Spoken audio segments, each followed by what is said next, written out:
right, I have some fantastic news. I'm sure everyone will be as excited as I am. It's just the best news, really, a boy could ask for.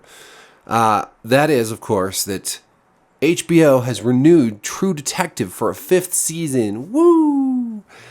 And they're bringing back the original creator.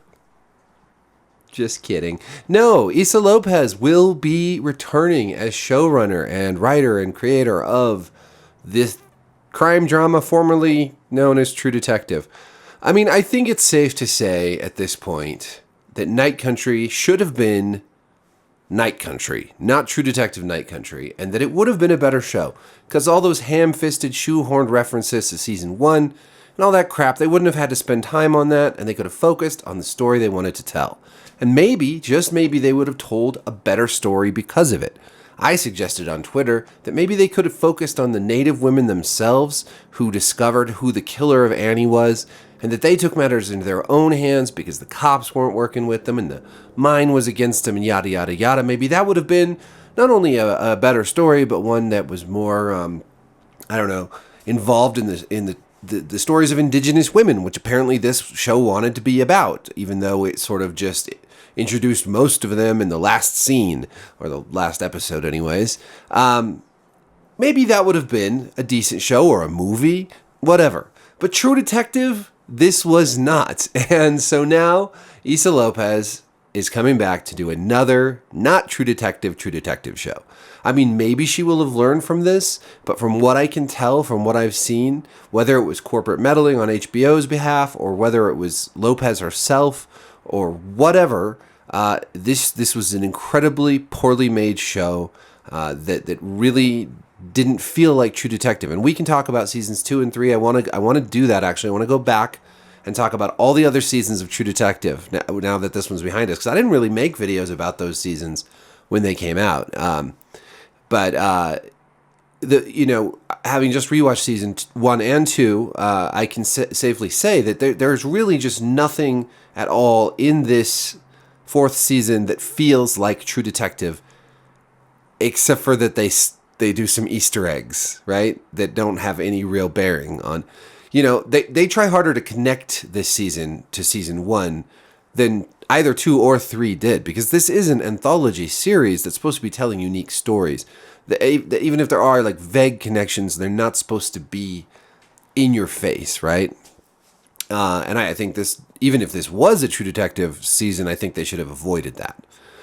The spiral and the time is a flat circle and whatever.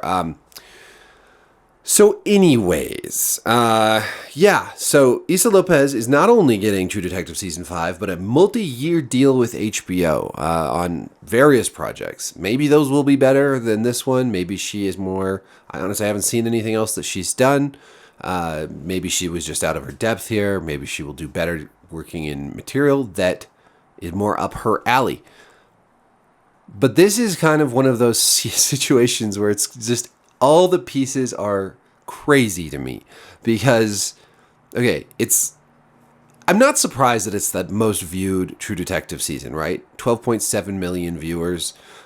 First of all, the first season, a lot of people didn't even know. It was brand new IP.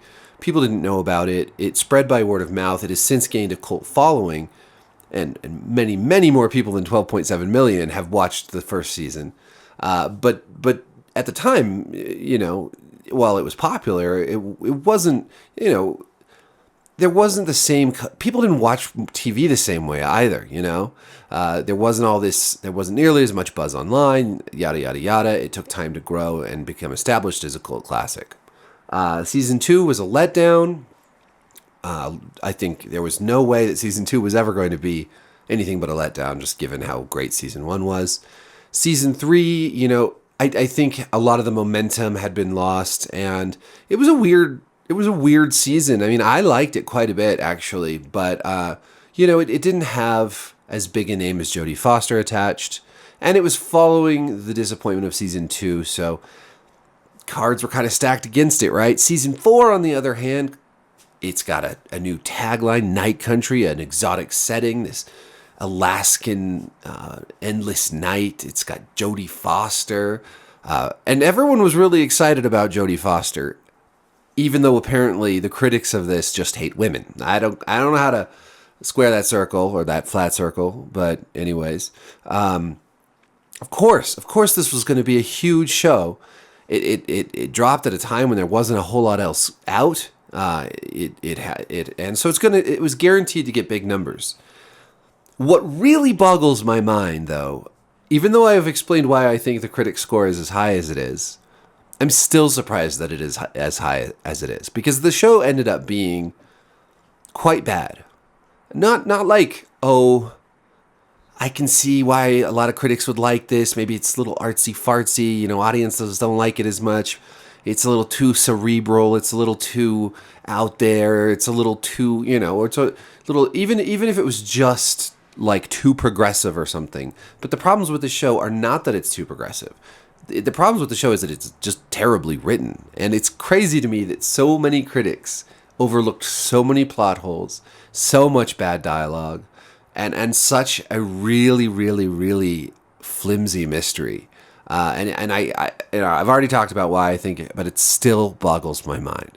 But this is the perfect storm in a way to get someone who really isn't particularly talented, as far as I can tell, a big deal at HBO. Big numbers, a lot of buzz, just the right kind of progressive message. Even if I personally, as a leftist, find this the way that women were portrayed in this series to be demeaning towards women. I don't think strong women are just dude bros. Even if I think personally the way Indigenous people were portrayed was tokenistic and it engaged in a lot of tropes and like noble savage tropes in particular. Even if I think there's much better shows that deserve a lot more attention and a lot more eyeballs, like Reservation Dogs or Dark Winds, that are about Native Americans, Indigenous Americans. All of that, it doesn't matter. This had everything going for it. It had all the right pieces to be a big hit, even though it wasn't any good. And I don't know. I don't know what black magic HBO worked. I do think that there was a lot of marketing and pressure and other things being applied on that front. Hell, after my reviews, I don't know if HBO will ever give me another screener again, even though I've literally praised so many of their shows in the past. But who knows? That's just me speculating. So, yeah, Issa Lopez gets her big deal, and we'll probably get 5 more Issa Lopez True Detective seasons. People will forget what True Detective was ever about, that it was ever actually this weird, poetic, quirky, offbeat, strange detective show, I mean, watching season 2 again, it's crazy. The way people talk is so weird. It's like Deadwood in a way. The weird way they talk in Deadwood? It's almost Shakespearean, like Old West Shakespeare. It's so strange. And at times, I actually got a little irritated with how florid it could be. But I loved it still. And imagine Deadwood night country, And all of that, all of that weird, purple prose, all this sort of over the top drama of Deadwood was just taken out and replaced with just really basic kind of daytime or network TV drama plus F-bombs and a story that was like more about like girl power than about, I don't know, all these compelling characters in a weird Western conflict. I mean, just imagine that. And then everyone was like, it's done the biggest numbers of any season of Deadwood, and we're giving it to this new creator, and there's going to be season after season of this cheap Western that belongs on freaking Netflix, not on HBO. And this is HBO slowly devolving into Netflix, and it's sort of sad. There's some quotes in the press release. Here's Francesca Orsi, Executive Vice President, HBO Programming, Head of HBO Drama Series and Films, who said in a statement, Issa Lopez is that one-of-a-kind rare talent that speaks directly to HBO's creative spirit. She helmed True Detective Night Country from start to finish, never once faltering from her own commendable vision, and inspiring us with her resilience both on the page and behind the camera, alongside Jodie and Kali's impeccable performances. I think I used impeccable already. She's made this installation of the franchise a massive success. We are so lucky to have her as part of our family. In other words, she's made us lots of money. It doesn't matter that the show is shit. And then Lopez said in a press release, from conception to release. Okay, I'm not going to do that voice. That's probably going to... I'll do another British accent. From conception to release, Night Country has been the most beautiful collaboration and adventure of my entire creative life. HBO trusted my vision all the way, except for when I didn't actually want it to be True Detective in the first place. And the idea of bringing to life a new incarnation of True Detective with Casey, Francesca, and the whole team is a dream come true. I can't wait to go again and rake in all that money. Who cares if it's shit? Yeah. So yeah, 92% of critics right now have a positive rating. 59% of audiences. My tagline was, this isn't just a poorly played... Should I do mine in a British accent? This isn't just a poorly paced slog. It's a tedious nightmare where the story itself seems as frozen as that corpsicle in a hockey rink.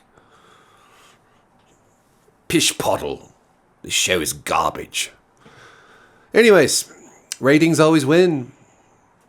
You know, even the good die young. I wanted to put a brief coda here at the end. Over on Instagram, Nick Pizzolatto, the creator of True Detective, had made a post, Valentine's Day post for his wife. And somebody in the comments, which I believe have been deleted, said, Season 4 of True Detective rocked, but that is probably hard for you to see because you're blinded by your horrible misogyny and massive ego. To which Nick responded, of course, anyone who doesn't like the show must be a misogynist and have a small penis and something patriarchy. Nobody cares about your opinion policing, you brain-broken misandrist. Bravo, Nick. Will you please make a new show? You don't have to, even if it's not called True Detective, like, make a new detective, new detective, not nude detective, nude detective. Oh, nude detective Night Country. All right, porn industry, you can thank me later. Thanks for watching. Like, subscribe, hit the notification bell. And you know, there's some other shows right around the corner. We've got The Walking Dead, The Ones Who Live. We've got the live action Last Airbender, which I'm gonna watch some of today, and we've got Shogun. So like, those are the three on my radar right now. Peace.